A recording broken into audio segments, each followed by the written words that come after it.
So mga idol, good evening, no? So ito ang niluluto natin ngayon na ulam. Ayan, magprito tayo ng tilapia. Ayan o. So ayan o, meron pa tayong piniprito dito. Ayan, nilulutuin muna natin yan bago natin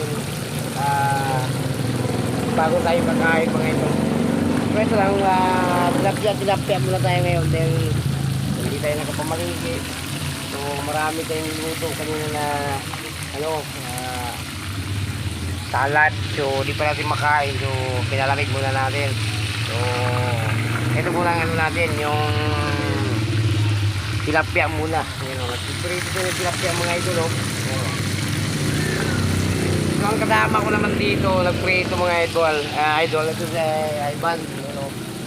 Yan ang pinano ko muna, pinaprito ko muna. Dahil busy ako, may pinabantay na ako dun sa labas. Kaya, anong ginawa natin? Prito tayo. So, may luto na tayo mga idol. 3 braso. Sino? Diba? Yan, mga idol. Yan ang ulamin natin ngayong gabi. Prito muna tayo. So, bukas na lang tayo magsabaw mga idol. So, dito tayo nakapunta ng palengke. Sino? Yan. Diba? Sama natin yan dito sa piniprito mga idol. Baka matalsikan tayo yan. Ayan yan mga idol. Ayan. Ayan. Binabaliktad na ni Ivan mga idol. So mituluto na yung kabila. Ayan. Binabaliktad na. Ayan. Shout out niya muna kay mga ating mga ka-vlogger dyan. Magandang umaga po. Magandang gabi po sa inyo dyan mga ka-vlogger.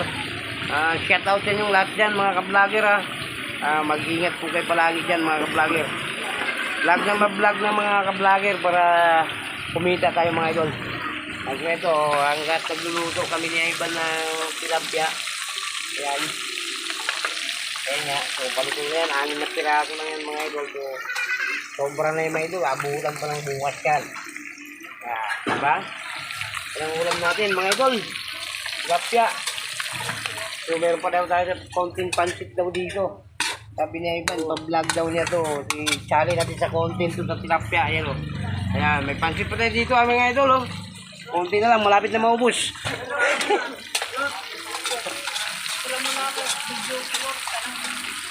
Sige. Ayan, idol. So mamaya idol, palutuin muna natin yung tatlo na yan para magiging complete yan siya mga idol. Habang meron na tayong luto. Ayan. Ayan mga idol. Ayan o. Malapit na yan. Mga 5 minutes na yan mga idol. Luto na yan. Matapos na tayo. No? Ayan. So mamaya ulit. Pakita ko ulit sa inyo yan mga idol. Bago tayo kumain. No?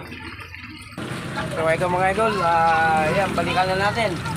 So ban. Medyo luto na yun. So baka ano pa. Yung ma-over pang luto niyan. So pagka toast na kasing isda mga idol. Wala na lasa yan. So kailangan tama lang din ang luto niya na meron pa tayong pag yung parang chicharon na siya mga idol, hindi, wala na yun, wala nang lasa, hindi na masarap yan mga idol. Mga ka-vlogger, shout out sa inyo dyan, magandang gabi po sa inyong lahat dyan. Ayan po, nagluto po tayo ng tilapia mga idol. Ayan o.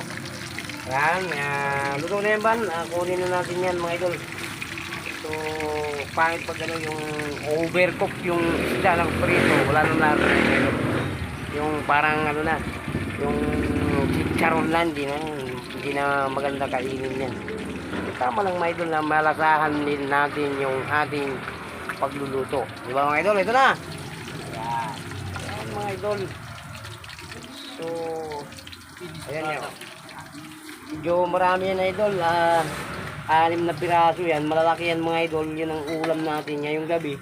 Pero sa mga idol, hindi natin maubos yan mga idol, isang kainan, no? Yan, di ba mga idol? Hindi natin maubos yan sa isang kainan, yung 6 na piraso na yan, na malalaki naman yan. So, halagang 300 pesos mga idol. Ayan. Hanggang bukas na siguro yan mga idol, maubos ng umaga pag almusal. Di ba mga idol? Shout out sa inyo, Susan Tapano, no? Magandang gabi po sa dyan. Mag-iingat po kayo palagi dyan mga idol.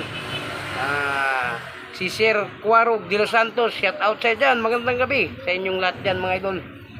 Lahat ng saan mang sulok ng mundo ng ating mga kababayan, shout out sa inyong lahat dyan. Mag-ingat po kayo palagi dyan mga idol. So hanggang dito lang ang video natin mga idol. So tapos na, medyo sobra na yung ano natin pag kukontent natin, no? Ayan mga idol, luto na, no? Ayan, yan mga idol, may ulam na tayo. So lahat na walang ulam dyan, kain na tayo mga idol. Tara na, hanggang dito lang ang video namin. God bless po sa inyong lahat dyan. Magandang gabi po sa inyong lahat dyan mga idol. Thank you po, bye bye na po sa inyo.